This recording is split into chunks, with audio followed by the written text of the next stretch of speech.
Welcome to The New Next, a podcast that addresses current events and how they will impact the future.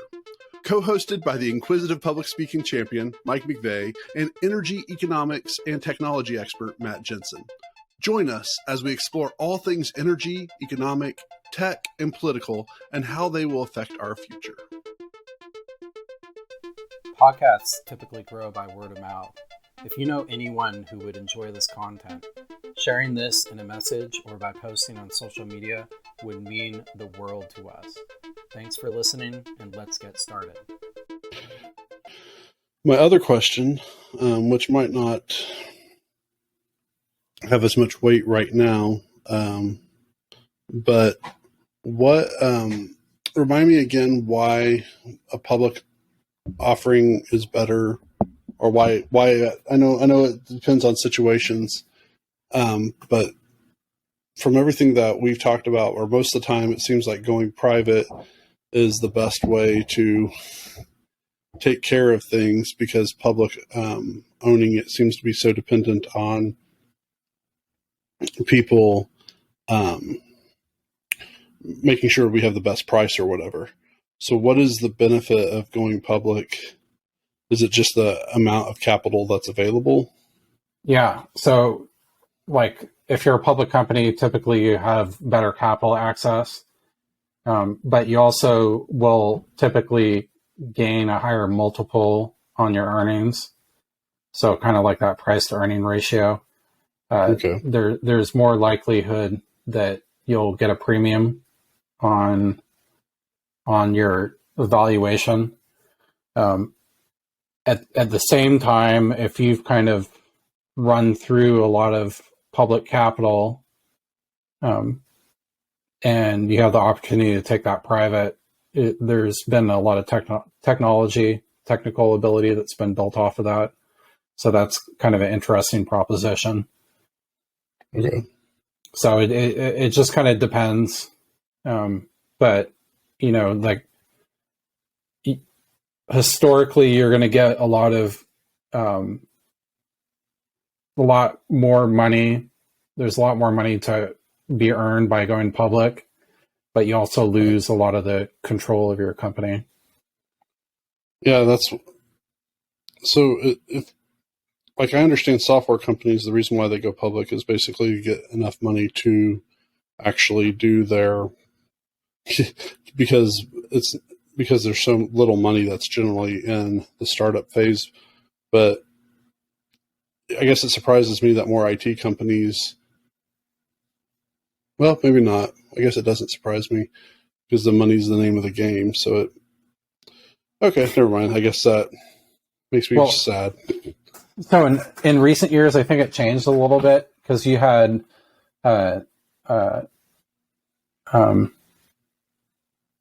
Son from SoftBank. SoftBank is basically like a technology conglomerate out of Japan. Mm-hmm. And he raised a vision fund. It was like $1 billion or $100 billion. So that kind of kicked off. Like there's WeWork. There's a WeWork video on Hulu that I watched recently. Mm-hmm. But I've seen it. Yeah, I thought that was pretty good. But so he was kind of the guy that kicked off a lot of these crazy valuations. There was just money flowing everywhere in the market. And I think that changed a lot of things, because there was a lot of companies that stayed private longer when they would have gone IPO, like Uber, right, for instance. Right. Just because there was so much capital access there for late series investments. But it's kind of changed. Historically, you're going to have to go IPO to really get a lot of that capital so that you can really invest in your business. And usually it's a liquidity event for a lot of, employees that have been around there a long time too.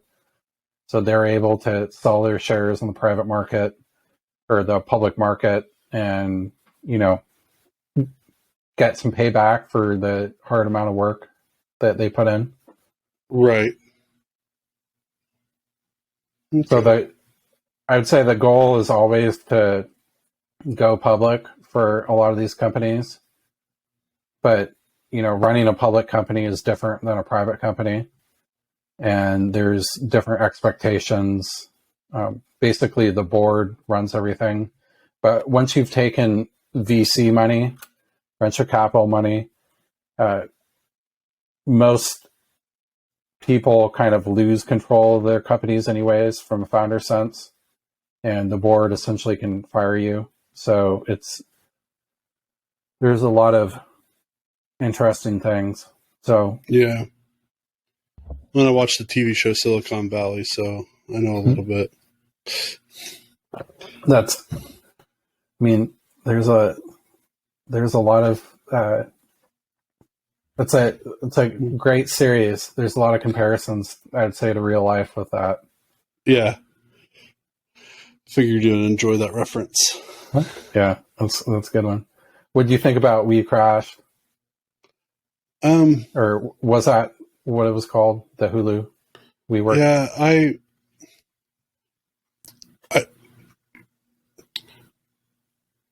I don't understand. Like, the documentary to me didn't really give a good intro to it. It kind of jumped in and started talking about it being part cult and part like, are they price gouging or are they just thieving? And I would say that the average person probably has no idea what WeWork is, especially in the areas I've been in. Like, Yeah. if I went to my work, I would honestly be surprised, except for the Hulu documentary, that anybody would know what WeWork is. And even then, I don't think most people have Hulu at my work.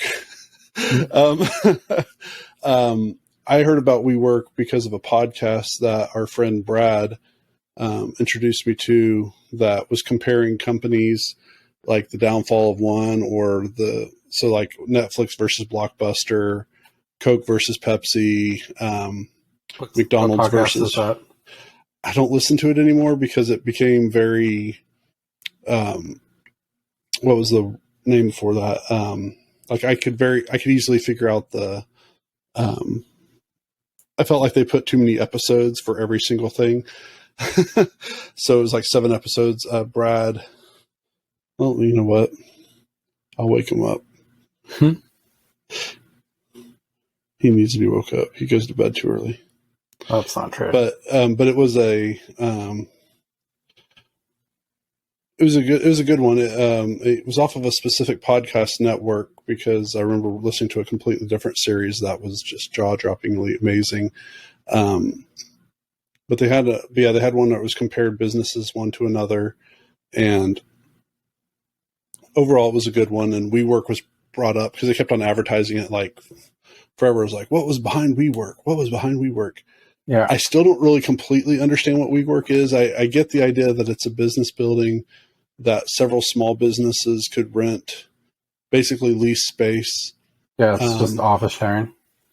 And that made sense to me. How it got into cultish type, or where it was presumed to be cultish, and other stuff, that part I don't understand as much.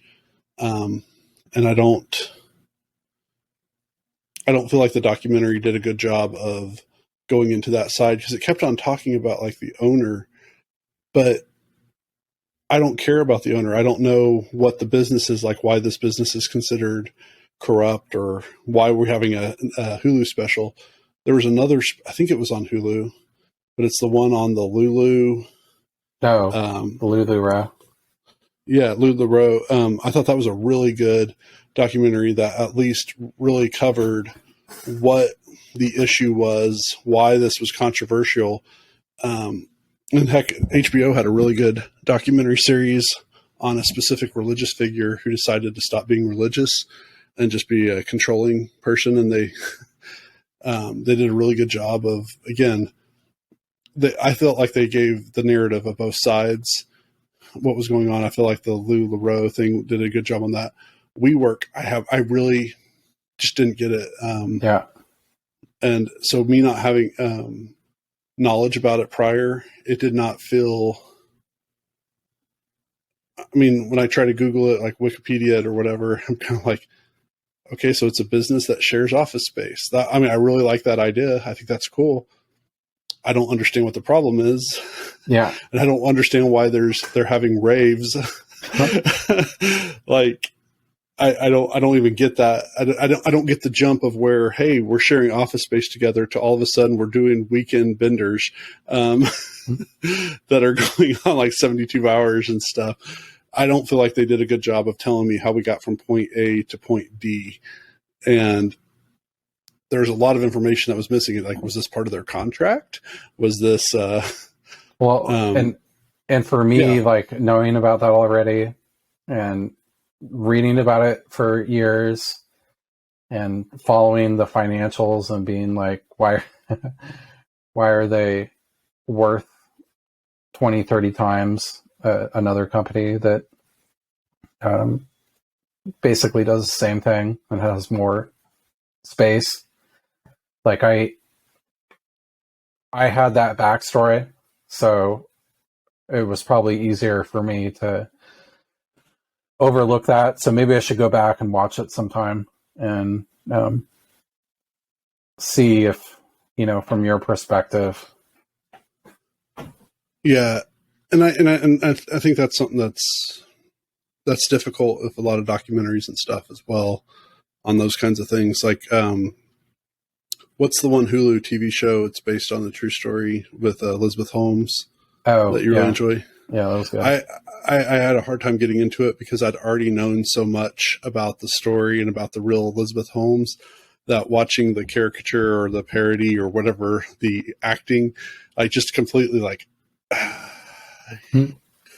that's not how she was based on her own testimony, or anybody else's version of her, where she's like telling her dad, like, oh, it's okay.